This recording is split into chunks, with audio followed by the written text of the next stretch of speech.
Hi there, I'm a guy, and I like Korean drama. Stop it. Get some help. K-drama, you've all heard of it. The growing popularity of Korean drama has been one hell of a fascinating situation. Its growth is kind of like Dream's face. You either hate it or you stand it. And I'm telling you, there's a whole lot of K-drama stands. That being said, I wanted to give my own perspective on the growth of Korean drama, with also some facts to back it up. You see, as a volatile Nigerian kid, the only thing that could get my two working brain cells tingling for joy was the chart-breaking, best-selling, Nobel Prize-winning theme song for Ben 10. There was something about it, I just loved it. So, when I saw my sister watching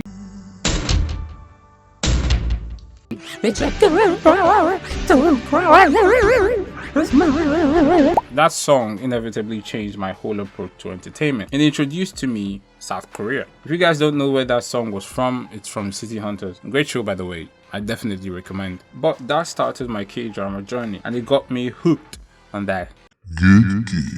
Note, this was like 2012, 2013. So for man to get those CDs, man was on the street of Nigeria looking for the closest dealers to get them. From the weak ones to the not so weak ones to the not for the faint of heart ones. No, that's the wrong picture. Okay, a bit exaggerated, but basically you had to go to like barber shops or salons to get Korean drama CDs. So why the crap was I interested in this kind of entertainment? Well, it's clear. Have you seen these faces? Look at those angles.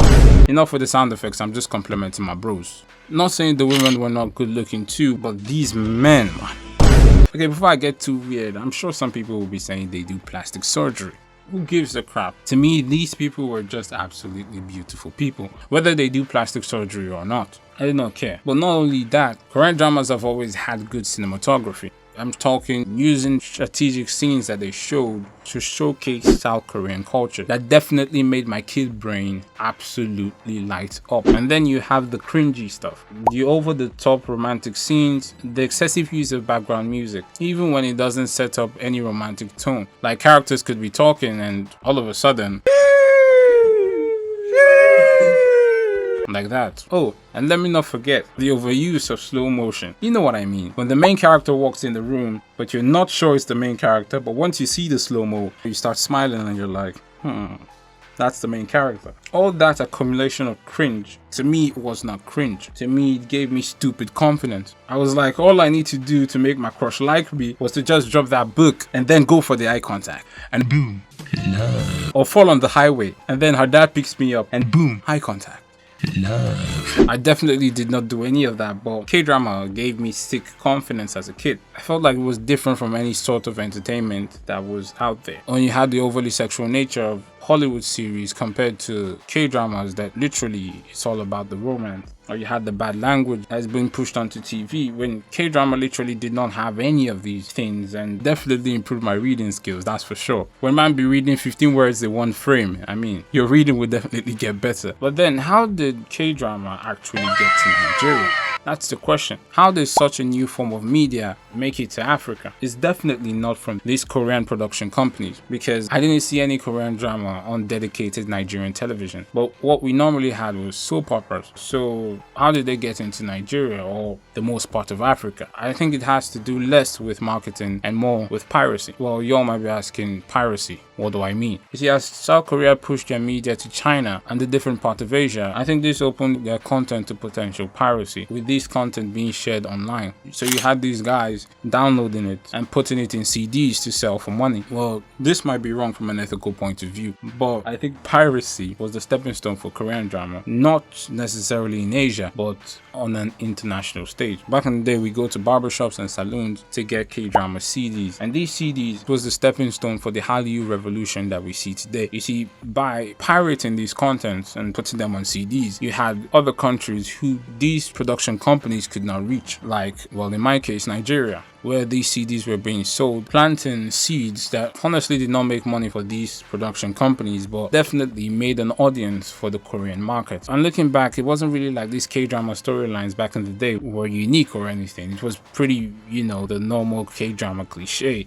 of, poor girl meets rich guy, they fall in love. Or poor girl meets 5 guys and one of them wins the battle at the end and they fall in love. It kind of seems to always start with poor girl. I do not know why. But these storylines made Korean drama Korean drama. You were going in there for the cliche, even though you might have subgenres being in there, like maybe action or fantasy tropes. It didn't really matter because the main thing you were going in there was for that romantic cliche. You see, with the onslaught of Netflix, we've seen K-drama becoming more mainstream, with more people accepting this kind of entertainment. But I'm sure a lot of people think K-drama just started becoming popular. Well, no, the international popularity started when it was exported to China with a hit series known as What is Love? You've probably not heard of it. This brought on an onslaught of so much Korean drama series, mainly in the romantic genre, with household names like Winter Sonata, Coffee Prince, Voice Over Flowers, Love You Kujampyo, The Hairs, and so on. The romantic genre was definitely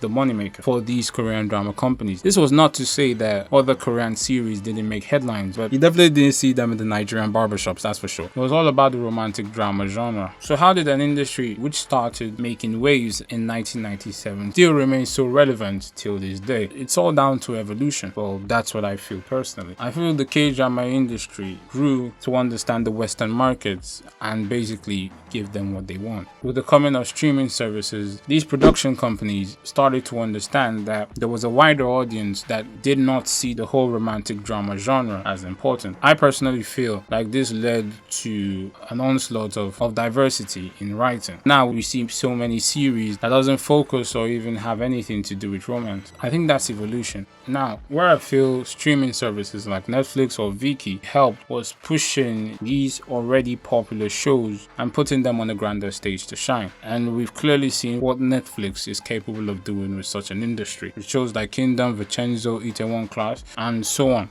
By the way, Itaewon Class is my best Korean drama ever. So, how did K-drama become so popular? By evolving with the times while still holding the core values and the core cliches of K-drama. And I definitely feel with the onset of the Hallyu revolution like BTS, Twice, Parasite, etc., the future of Korean entertainment is definitely bright.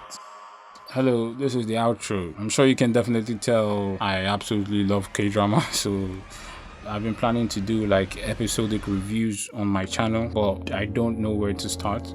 I haven't really watched Korean dramas for the past year because of university and other things. I definitely will want some recommendations on new K-dramas that you want me to check out and give episodic reviews on them. I've heard Alchemy of Souls is pretty nice, and Extraordinary Attorney Woo is another one that I've been hearing around. Please do recommend K-dramas for me in the comment section below. Thank you for watching. God loves you and I love you too. Bye bye.